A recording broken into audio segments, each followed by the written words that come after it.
Now you notice on your handouts, the first word I have on there is feel. I used to say the most stupidest thing you can say to yourself and somebody else is you shouldn't feel that way. And then my wife corrected me. My wife is the brains behind our company. If it wasn't for my wife, I would be on a beach selling t-shirts. Now don't get me wrong, I would have a ball on the beach selling t-shirts. My kids would not have got to wear Abercrombie going up. And by the way, my wife's maiden name is Bolt. So she's the bolt, and I'm the screw. No, I'm the nut.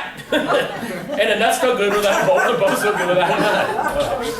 So, this is the ornery row right here, kids.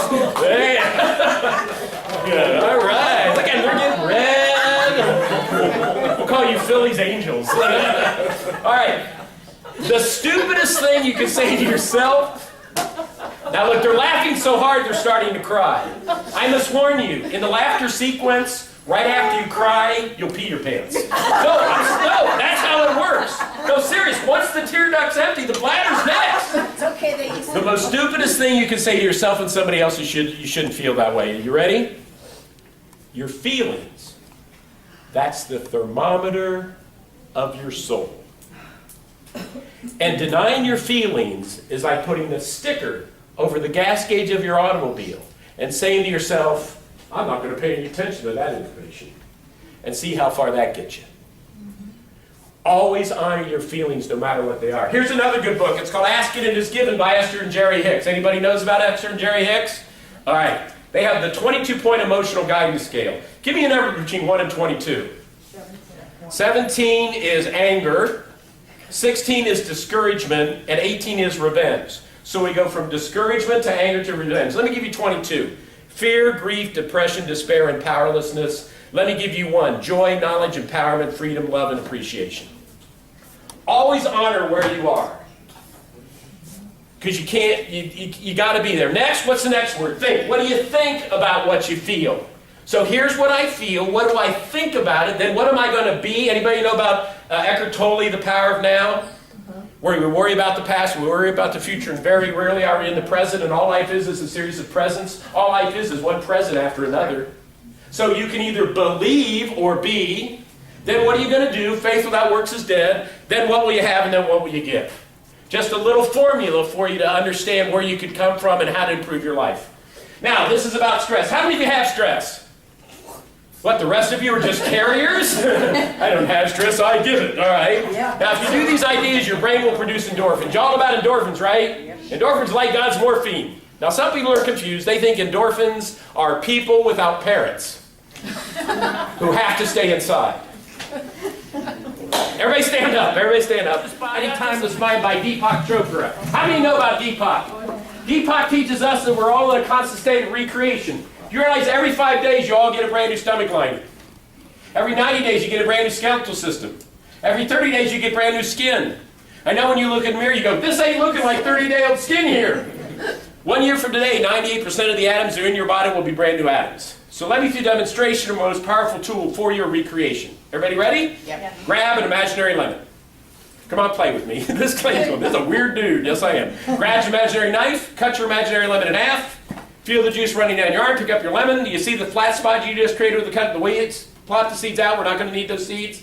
Put that lemon up to your nose, and with your creative imagination, I want you to smell lemon. Think pledge, if that's helpful for any of you here today. Can you smell your lemons? Okay, take a big bite out of your lemon. Bite down, put that lemon down. Okay, how many of you winced when you bit your imaginary lemon? And how many of you are salivating after you bit an imaginary lemon? Now let's think about this. I just affected your body with my words, right? And my words weren't even true, were they? None of you actually thought you had a lemon, did you? That would be called psychosis.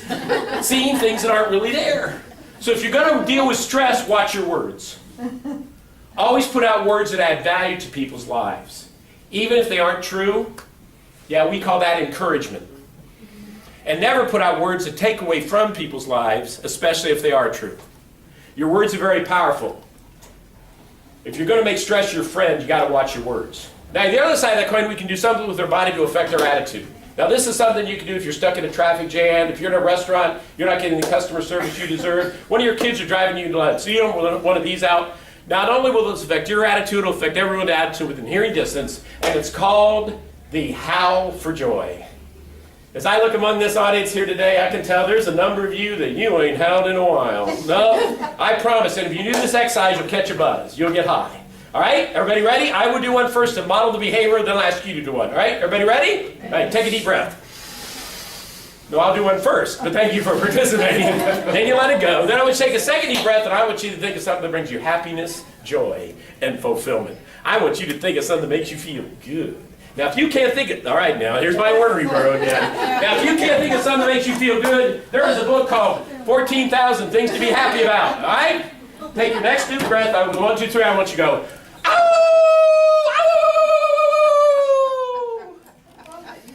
that's okay. Make them wonder. Okay, any questions? All right, everybody ready? Take your first deep breath.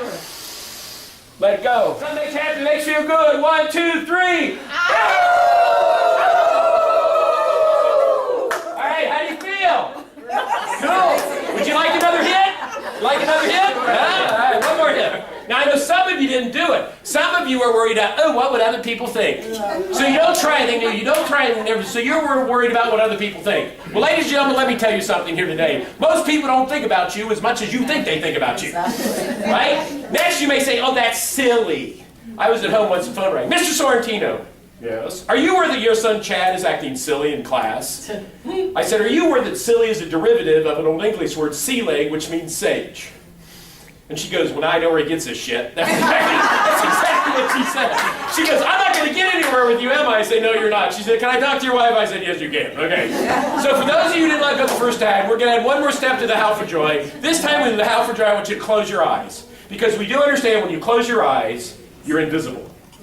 People can't see you when you close your eyes. Okay, everybody ready? Take your first deep breath. Let it go.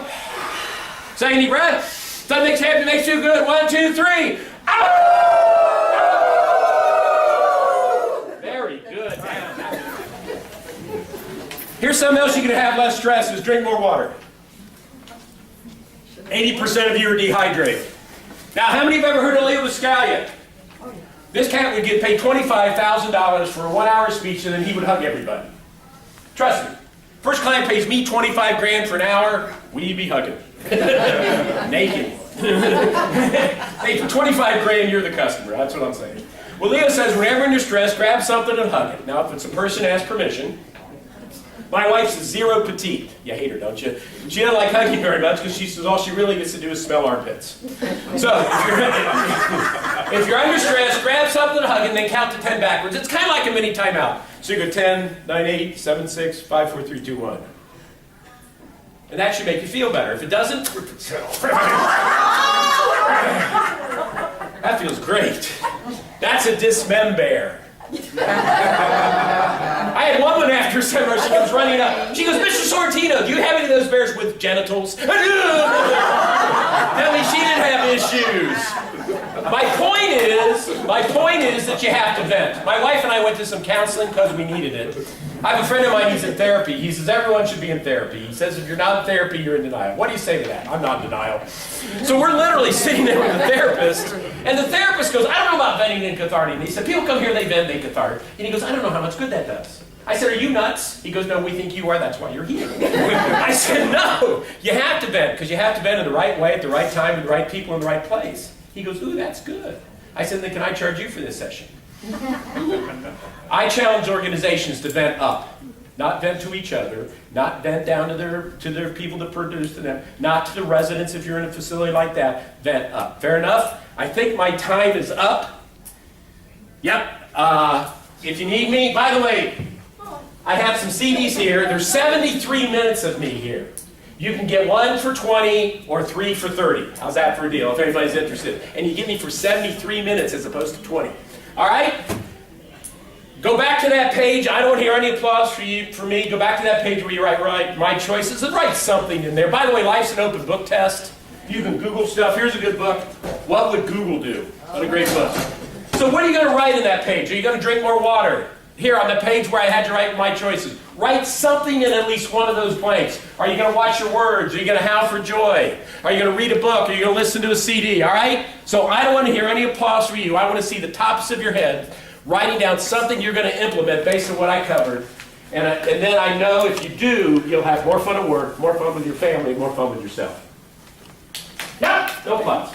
She's right. Can't clap and write at the same time.